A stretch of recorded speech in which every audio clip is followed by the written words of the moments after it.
இப்போ வந்து நிலக்கடலை பருப்பு வச்சு ஒரு சட்னி அரைச்சிருக்கு. இதை வந்து நம்ம தோசைக்கு இப்போ சைட் டிஷ்ஷாக வச்சுக்கலாம். இந்த சட்னி வந்து நம்ம வெரைட்டி ரைஸ்க்கும் நம்ம தொட்டுக்கலாம், நல்லாயிருக்கும். வெறும் சாதத்துக்கும் நல்லாயிருக்கும்.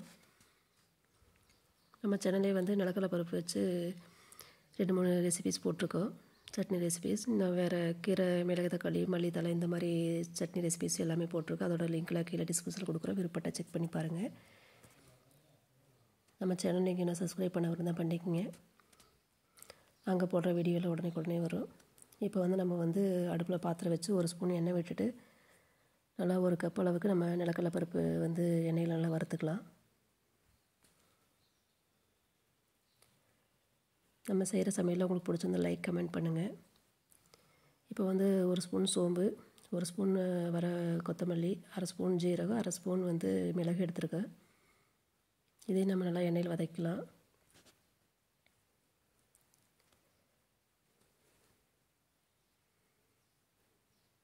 இப்போ வந்து இதுக்கு வந்து ஒரு பெரிய வெங்காயம், சின்ன வெங்காயம் நீங்கள் போட்டுருந்தாலும் போட்டுக்கலாம். நான் பெரிய வெங்காயம் 1 போட்டிருக்கேன். காரத்துக்கு 2-3 வரமிளகா, பூண்டு ஒரு 2-3 பல், கருவேப்பிலை வந்து நம்ம நல்லா ஒரு கைப்பிடி போட்டுக்கலாம். நம்ம இந்த மாதிரி சட்னி ரெசிபீஸில் நம்ம வந்து கருவேப்பிலை சேர்க்குறப்ப வந்து பசங்க ஒதுக்காமல் இதை சாப்பிட்ருவாங்க. நம்ம இந்த மாதிரி வதக்கி இது பண்ணுறப்போ வந்து நம்மளுக்கு அந்த கருவேப்பிலை டேஸ்ட்லாம் நம்மளுக்கு தெரியாது, நல்லாயிருக்கும். 2 தக்காளி நம்ம வந்து சேர்த்துக்கலாம்.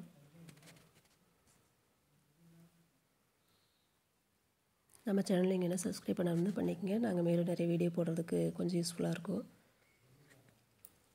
ஏற்கனவே எல்லா சமையல் ரெசிபீஸும் நம்ம சேனலில் இருக்குது.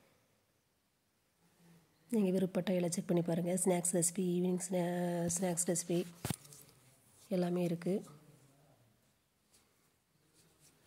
நான்வெஜ் ரெசிபீஸும் இருக்குது. நம்ம வீட்டிலேயே செய்கிறது சிம்பிளாகவும் இருக்கும், அதே சமயம் ஹெல்த்தியாகவும் டேஸ்ட்டாகவும் இருக்கும். நீங்கள் ட்ரை பண்ணி பாருங்கள். நம்ம போடுற ரெசிபீஸ்லாம் எப்படி இருக்குன்ட்டு நீங்கள் கமெண்ட் பண்ணுங்கள். பிடிச்சிருந்தால் லைக் பண்ணுங்கள்.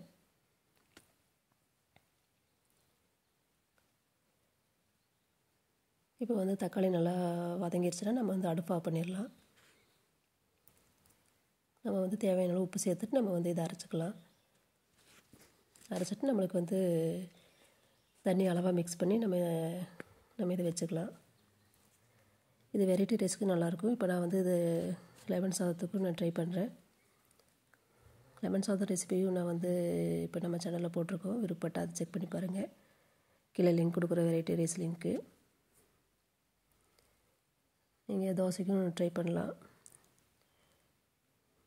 இந்த சட்னி அரைச்சிட்டிங்கன்னா நீங்கள் வந்து டிஃபன் ஐட்டத்துக்கும் சாதத்துக்கும் எல்லாத்துக்குமே நம்ம ட்ரை பண்ணிக்கலாம். நம்ம சேனல் பிடிச்சிருந்தா லைக், கமெண்ட்லாம் பண்ணுங்கள். தேங்க்யூ.